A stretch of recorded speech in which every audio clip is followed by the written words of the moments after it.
Finalmente, vamos falar da ida de Boulos ao segundo turno. Vocês estavam extremamente ansiosos com esse vídeo e ele finalmente chegou. Então já deixe o seu like, 250 likes em menos de uma hora é sempre a meta do canal. Ative as notificações, se inscreva e compartilhe. Traga mais pessoas para a nossa comunidade de reflexão, porque esse é um vídeo necessário para a reflexão.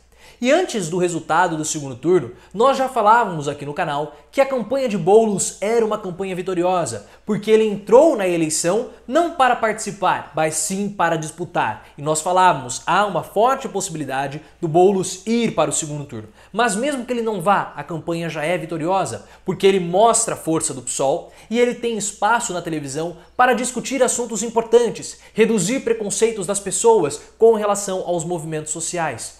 E surgimento do PSOL, de fato, como um partido que sai das sombras do PT, é muito importante não só para a esquerda, mas para o país inteiro. E a ida dele ao segundo turno só aumenta o tamanho da vitória do PSOL e da campanha do Guilherme Boulos. E é muito especial o Boulos ter ido ao segundo turno, porque é um tremendo de um pontapé na uretra de uma parcela fascistoide da esquerda, porque Boulos mostrou que é possível ir ao segundo turno sem essa bobagem de frente ampla. Esse negócio de frente ampla que muitas pessoas pedem, isso é uma tremenda de uma bobagem. Os políticos pedirem não tem problema, eles estão na função, eles estão nas funções deles pedirem isso. Agora, cabe à população não entrar nessa barca furada. E se você acredita nisso, frente ampla, tome muito cuidado, porque esse é um pensamento fascistoide. Muitas pessoas, elas acreditam na frente ampla porque elas acham que a política é como se fosse um filme de super-herói. Nós temos um inimigo e precisamos juntar forças para vencê-lo. Mas isso está errado. Toda vez que a esquerda se une, ela fica mais fraca. E já que você gosta tanto de filme de super-herói, eu vou trazer para vocês uma analogia com um filme de super-herói também, já um pouco antigo, chamado Hancock. Hancock é um filme de super-herói do Will Smith. Na verdade, ele é um ser superpoderoso, ele é um ser divino, só que a raça dele está quase extinta. Porque os seres daquela raça, eles vivem em pares. E quando eles se encontram, quando eles se juntam, eles perdem os poderes, eles perdem a superforça e ficam mortais. E a mesma coisa acontece com a esquerda. No filme do Hancock, quanto mais distante os seres estão, mais fortes eles ficam. E a mesma coisa com a esquerda. Quanto mais distante ela fica, mais forte ela é. Quanto mais aproximada ela está, mais fraca ela fica. Querem um exemplo? O PT. Nos anos em que o PT esteve no poder, ele hegemonizou o pensamento de esquerda de uma forma, ele dominou as ações da esquerda de uma tal forma que todos acabaram ficando próximos do PT. O que acabou acontecendo? Surgimento de Bolsonaro e do MBL. Por que o MBL conseguiu trazer os jovens para a direita? Porque o pensamento do PT estava hegemonizando a esquerda como um todo. Como que Ciro Gomes começou a ficar forte e ganhar mais força? Quando ele começou a se distanciar do PT nos últimos anos. E isso é muito importante. E mais uma vez, cuidado com o pensamento fascista. E eu vou usar a eleição de São Paulo para mostrar para vocês como essa história de frente ampla é um pensamento fascistoide.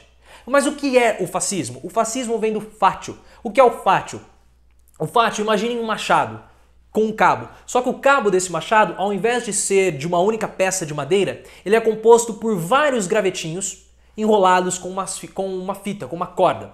Esses gravetos, eles são separadamente frágeis, mas juntos eles são fortes. Então o fascismo demonstra que a união faz a força, a totalidade faz a força. E pensamentos totalitários, pensamentos hierarquizados, são justamente características do fascismo. E aí você vai me dizer, não, mas espera aí, nós não estamos falando em pensamento totalitário, nós só queremos uma união das esquerdas para vencer uma eleição.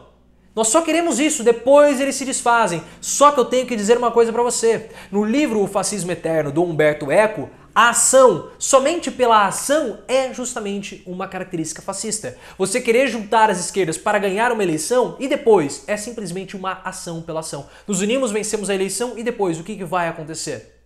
Perceba que isso é também um pensamento fascista. E na eleição de São Paulo nós vimos muito isso, mas muito isso mesmo. O que acontecia? Uma outra característica do fascismo é a castração. O fascismo, ele impõe limites. Ora, mas o PT não vai conseguir nem ter 2%, ele tem que apoiar o PSOL. O PT precisa apoiar o PSOL, porque quem é o Gilmar Tato? Ele não é o ninguém, o PT é o passado. Ou o Boulos tem que ceder a candidatura dele para o Márcio França, porque ele não consegue vencer, ele não consegue ir para o segundo turno.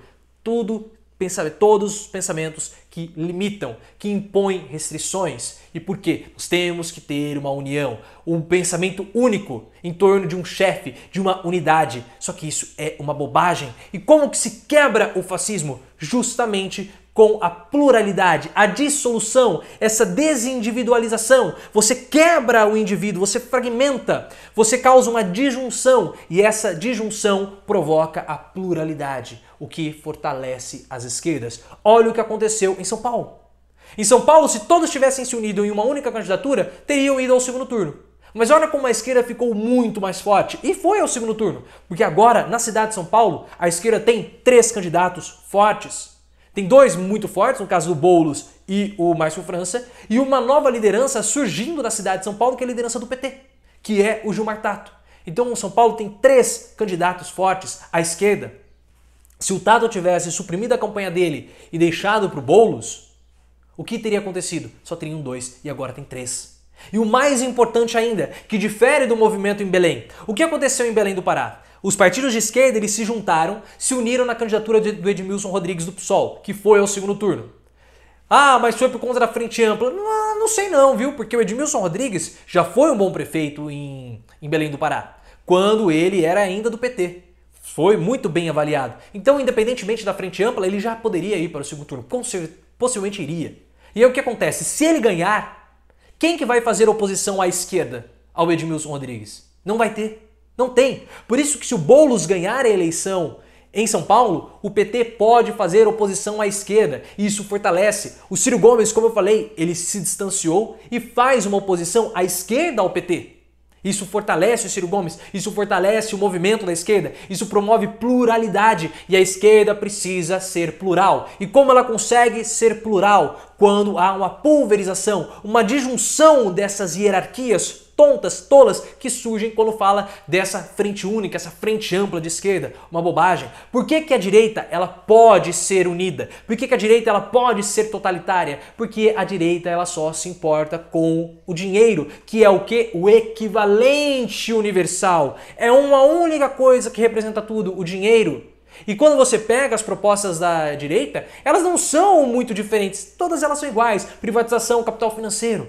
A esquerda olha para a população e a população possui interesses distintos, grupos sociais diferentes, grupos sociais que possuem interesses e necessidades diferentes. Você tem as mulheres, você tem os negros, você tem os gays, você tem as mulheres negras, você tem os homens negros. E você precisa ter grupos, você precisa ter partidos que representam os interesses de cada um deles. Porque olha só o que aconteceu em 2018. Houve uma hegemonia do PT, uma centralização nos pensamentos de esquerda e agora nós temos jovens negros da periferia votando em Bolsonaro. Alguém que é completamente racista, misógino, contra os mais pobres, contra a periferia. E nós vimos o que aconteceu agora na pandemia e os negros da periferia votam no Bolsonaro. Por quê? Porque não houve a pluralidade, não houve essa divisão da esquerda que é tão necessária para que o pensamento da esquerda possa atingir todos os grupos. Ah, mas o segundo turno é uma outra história. Ah, mas as esquerdas não se unem. Claro, as esquerdas elas convergem. Porque, por exemplo, vamos supor que o PDT seja o Partido dos Trabalhadores e o PSOL seja o Partido dos Negros, só para ilustrar. O que vai acontecer? Quando tem uma reforma da Previdência, ela vai afetar os trabalhadores. Então o PDT vai votar contra. O PSOL serve os interesses dos negros. Os negros vão ser afetados negativamente pela reforma da Previdência. Então o PSOL vai votar contra. Então eles se convergem. Mas quando você une em um pensamento único, em um pensamento, qual que vai ser o pensamento hegemônico? Quem que vai liderar essa frente ampla das esquerdas? Ah, vai ser o PT? Tudo bem. E enquanto o PSOL? Enquanto as pautas do PDT? Do PCdoB, elas vão ficar embaixo, hierarquizadas, embaixo do pensamento da ideologia do PT ou da bandeira levantada pelo PT? Olha só como essa hierarquia e esse pensamento único enfraquecem. E é muito interessante que outra característica do fascismo que existe é justamente quando há um desmembramento do fátio, o grupo total que segue sempre aquela mesma unidade, que tem sempre aquelas mesmas características, todas iguais, tudo pasteurizado, reprime violentamente aquele que está se desgarrando. Ah, o Lula quer colocar a candidatura única, ele não cede. É um ataque. Ah, o Márcio França deveria seguir o Boulos, é outro ataque. Ah, o Boulos não tem chance, ele deveria baixar a candidatura dele, retirar a candidatura dele e apoiar o Márcio França, outro ataque. Não pode desgarrar, não pode ter a pluralidade, porque o fascista detesta a pluralidade. O fascista adora o pensamento único, o fascista adora a hegemonia, ele adora uma hierarquia, ele adora um chefe. E a eleição de São Paulo, a ida de Boulos ao segundo turno e a votação do Gilmar Tato mostram isso. Um pontapé na uretra dos fascistoides. Tato mostrou que ele pode fazer uma candidatura independente da de Boulos e ter 8%. Ah, é uma votação baixa, mas já é uma liderança surgindo no PT para a cidade de São Paulo. Boulos 20% sem o apoio do PT. Ou seja, eu, Boulos, não preciso do apoio do PT para viabilizar a minha candidatura. Eu, PSOL, não preciso do apoio do PT para viabilizar os meus interesses. Olha que coisa fantástica. E o Márcio França e o PDT surgem também com uma liderança na esquerda. Quem que é a grande liderança da direita hoje na cidade de São Paulo? Nenhum deles é mais forte do que o Guilherme Boulos e do que o Márcio França. Nenhum. Tem lá o... Vamos colocar aqui. Você acha que o Mamãe Falei tem mais influência do que o Boulos e do que o Márcio França? Celso Russomano? Quem deles tem? E mesmo o Gilmar Tato, despontando como uma liderança na cidade de São Paulo. Olhem como essas eleições e a ida de Boulos ao segundo turno destruiu esse argumento tonto, infantil da frente ampla. Não é necessário. Parem de querer ter frente ampla. O que nós precisamos ter são frentes amplas na esquerda. Porque isso não fortalece só a esquerda, fortalece o país como um todo, fortalece toda a política nacional. Parabéns, Boulos, por ter ido ao segundo turno. Parabéns, Tato, por ter mantido a sua candidatura e ter feito 8%. E parabéns aos dois por terem dado um cala-boca nesses fascistoides que estão na esquerda. Muitos deles estão na esquerda. Parabéns a todos vocês. E se você segue esse pensamento da frente ampla, reflita, porque você pode estar sendo um grande de um fascista.